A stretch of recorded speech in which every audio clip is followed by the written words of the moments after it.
दोस्तों, मैं हूं सतीश अग्रवाल, जयपुर राजस्थान से। पिछले 40 वर्षों का अनुभव लेके बैठे हुए हैं। राजकीय कर्मचारी था, प्राइवेट काम नहीं कर सकता था। अब कुछ जानकारों ने कहा कि मैं ऑनलाइन आकर भी कुछ अपने ज्ञान का विस्तार करूं। 15-20 वीडियो बनाई है। अभी मैं गांव में निवास कर रहा हूं, वहाँ कोई काम करवा रहे हैं, वहीं से मैं बनाकर वीडियो भेज रहा हूं।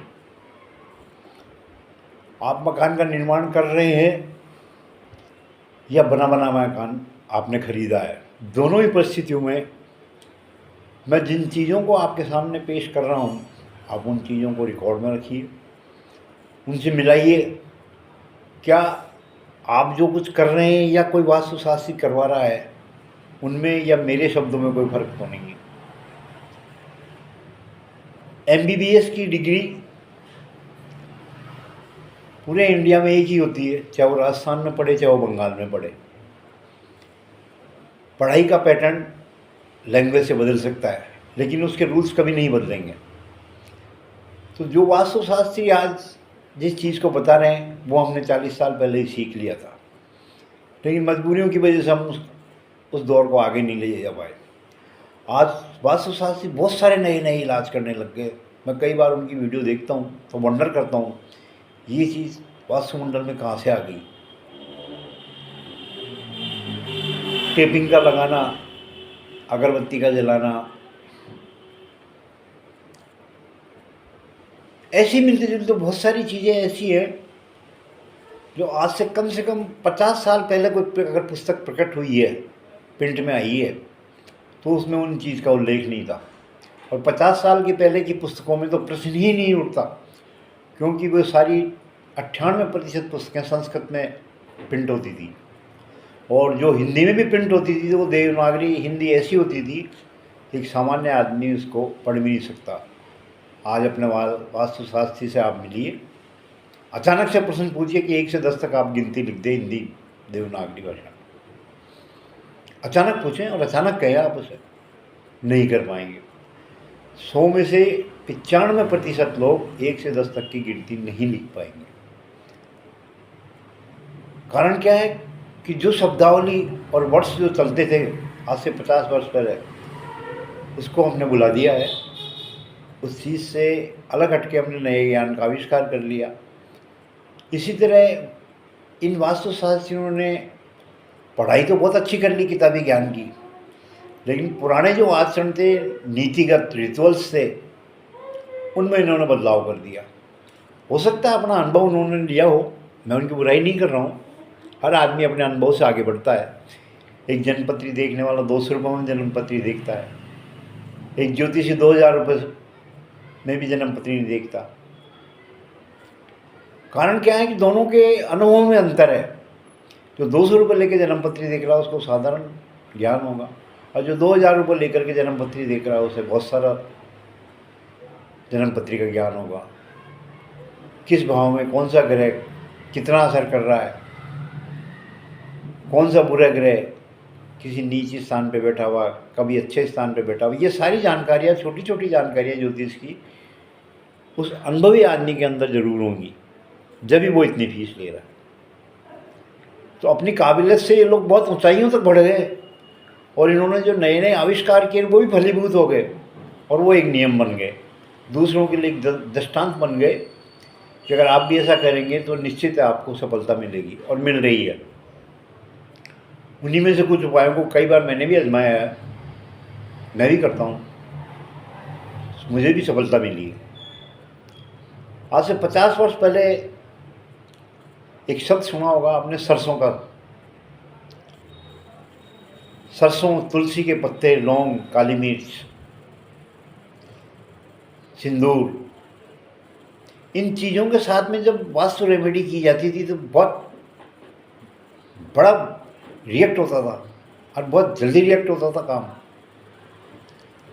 आज मुश्किल से 2% लोग आ गए थे जो इन चीज़ों का साथ लेकर के कोई उपाय करते हैं।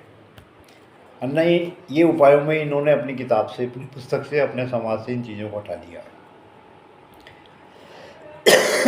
आज हम बात कर रहे हैं कुछ ऐसे सामाजिक दायरे के दोषों की जो हमारे मकान में निश्चित रूप से हो जाते हैं, अपनी अनभिज्ञता के कारण, अपनी अनुभवहीनता के कारण, या ऐसे करैक्टर के चलते जो अपना कारीगरी का काम कर रहा, वो भी अपना आप को आजकल डॉक्टर समझने लग गए, वास्तुशास्त्री समझने लग गए, जिन्हें करनी पकड़ने का अच्छा पैमाना भी याद नहीं है, वो भी आज वास्तुशास्त्रों की तरह सलाह देने लग गए। आप चाहते हैं, आप जो मकान बना रहे हैं उसमें लाखों रुपए खर्च कर रहे हैं, कहाँ से पैसे का इंतजाम कर रहे हैं, ये आपका दिल जानता है। किस मुसीबत को फेस करते हुए आप मकान का निर्माण कर रहे हैं या खरीद रहे हैं। तो ऐसे चालू टाइप आदमियों से आप संपर्क न करके नामजद जो नामी वास्तुशास्त्रियों जिनका समाज में नाम हो, ये नहीं कि बहुत ज़्यादा ही नाम हो, उसका कोई पैमाना नहीं है नाम का, बस ये हल्का सा एक समाज में पहचान होनी चाहिए कि उनकी पहचान एक वास्तुशास्त्री के रूप में होती है। आप उससे कंसल्ट करें, आर्किटेक्ट से नक्शा बनवाएं और अपना काम चालू करें। आपके परिवार के 100 साल उसी में गुजरने हैं, आपकी पीढ़ियों का जीवन आनंददायक उसी में रहना है और उसी में आपको आर्थिक रूप से संरक्षित होकर के आगे बढ़ना है।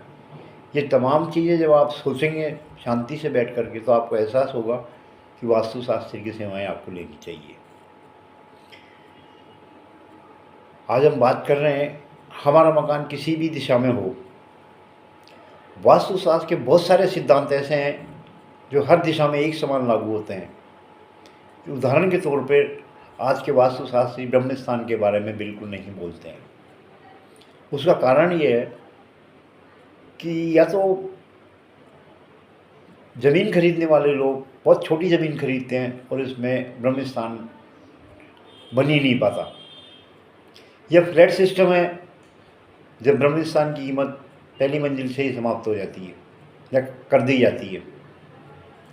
स्वतंत्र रूप से अगर आप प्लाट बना रहे हैं तो निश्चित तौर पर ब्रह्मस्थान एक महत्वपूर्ण स्थान है, और ये वो क्रॉसिंग स्थान है जहां आपका फ्यूचर, वर्तमान चल रहा है वो और आने वाला फ्यूचर, दोनों पीढ़ियों के लिए एक सुरक्षित वातावरण तैयार करता है। मुझे अच्छी तरह याद है, आज से 40-45 वर्ष पहले मेरे गुरुजी मुझे एक मकान का निर्माण के समय ले गए। प्रांत की डिमार्केशन चल रही थी, पूर्व से पश्चिम उसकी उन्होंने 13 फुट लंबाई छोड़ी और उत्तर से दक्षिण 13 फुट 6 इंच उन्होंने लंबा नाप दिया, और उस स्थान को उन्होंने कच्चा छोड़ दिया। मेरा दिमाग घूम गया, अवस्था छोटी थी, अनुभव की कमी थी, समझ नहीं आया कि ऐसा क्यों कर रहे। मैं तो ये समझ रहा था कि दोनों इससे उत्तर से दक्षिण और पूर्व से पश्चिम चौकोर होने चाहिए या आयताकार होने चाहिए, पूर्व से पश्चिम लंबाई ज़्यादा होनी चाहिए। और मेरे गुरुजी ने भी मुझे उस वक्त ऐसी कोई संकेत नहीं दिया कि मैं उसके बारे में उनसे जान सकूं। लगभग 1 महीने तक मैं उसी परेशानी के दौर में मानसिक तौर पर गुजरता रहा, और जब मुझसे रहा नहीं गया तब एक दिन गुरुजी का अच्छा मूड देख करके मैंने उनसे एक प्रश्न कर ही दिया कि सर आपने ऐसा क्यों किया, कि वो तो चौकोर होना चाहिए था या आयताकार होना चाहिए था। तब उन्होंने बताया मुझे कि अगर आपका ब्रह्मस्थान है और आप ब्रह्मस्थान को मकान में निर्धारित कर रहे हैं, निर्माण कर रहे हैं, तो हमेशा ये